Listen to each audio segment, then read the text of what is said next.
is Adrienne, and I'm a 32 resident of Denver and a 32-year Denver water ratepayer. And I'm here to raise questions of accountability, speaking on behalf of the Rocky Mountain Peace and Justice Center, which represents a couple of thousand citizens across the Denver-Boulder metropolitan area.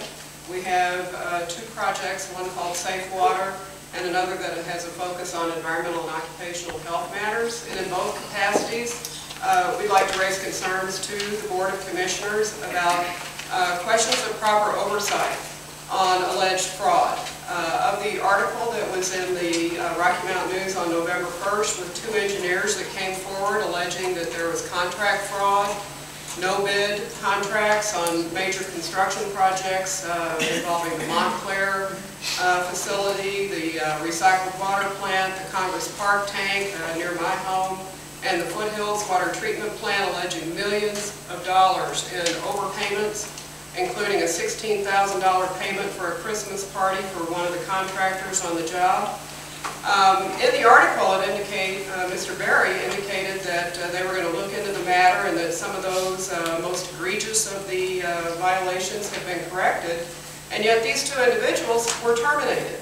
And my concern is whether legitimate concerns being brought forward by Denver Water employees, and these two gentlemen together represent 2 decades of fine service, and I suspect that they would likely be pursuing litigation against this organization, so more of our money is going to go out the door to lawyers to try to cover up problems that looks like internally employees were seeking to correct on our behalf as ratepayers. So I'd like to suggest that pending an independent investigation and not one by the long-time audit firm that has received many hundreds of thousands of dollars from Denver Water, but an independent investigation that those gentlemen be reinstated pending some impropriety on their part, which so far we haven't seen. That's one. And the second thing is whether we're getting the best value from the escalating rates that we're getting at Denver Water when these kinds of egregious practices were even admitted. And what we need and what the Rocky Mountain Peace and Justice Center has asked for is more effective water treatment for some of the compounds that are subjecting our water supplies in the southwest metro part of this area to contamination historically, and whether that continues at present. The city of Aurora has put in a multi-million-dollar water treatment system that would be able to treat for one of the most dangerous compounds, cancer-causing compounds, a rocket fuel propellant called N-nitrosodimethylamine, which saturates the Lockheed Martin plant in the Castler area, records show, and would subject that entire Chatfield Basin area that is being used by Denver Water in emergency conditions and is being used by other water purveyors.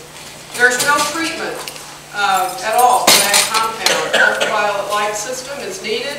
Lockheed Martin needed to be billed by the Denver Water Department for creating such an infrastructure. Why do the citizens of Aurora have UV filtration systems, treatment systems on their water for this particular compound?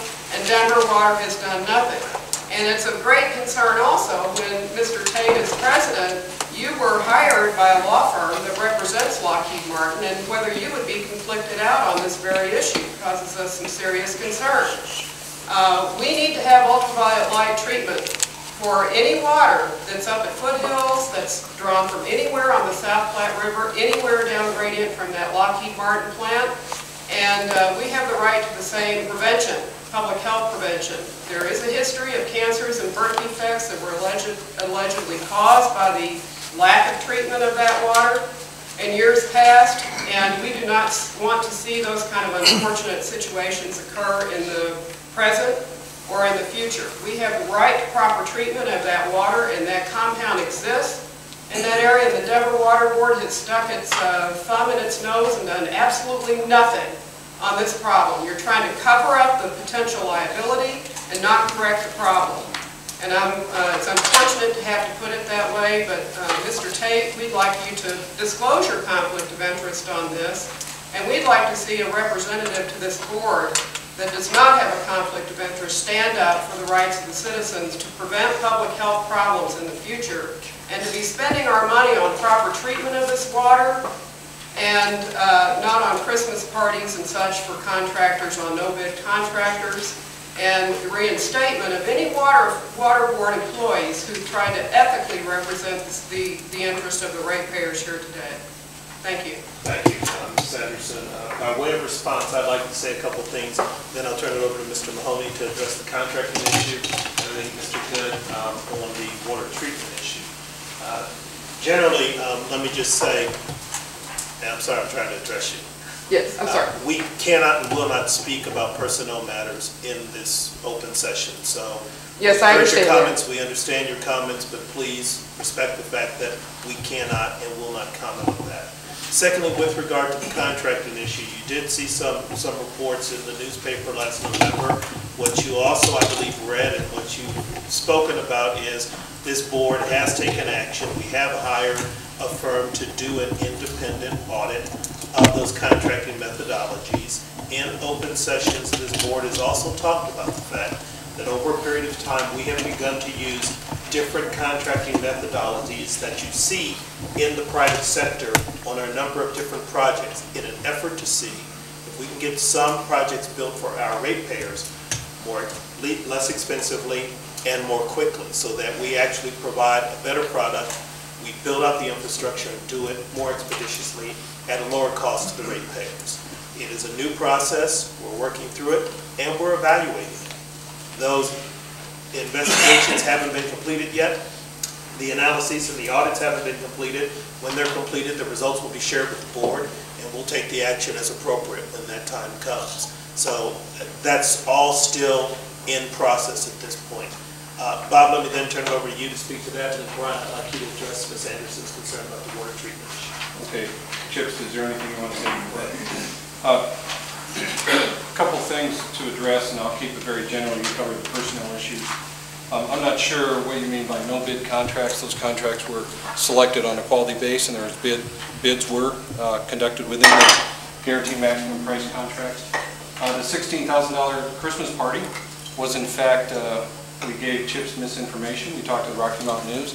The Christmas party was $2,200. We were never billed for the party. We never paid for the party. And in fact, the receipt was provided by the contractor at the request of one of the terminated employees. So the Rocky Mountain News is reporting misinformation, but there was nothing in the Rocky Mountain News providing the readers with that misinformation. Did you submit a letter to the Rocky Mountain News? I expect an article this Saturday, so stay posted on that. Thank you very much.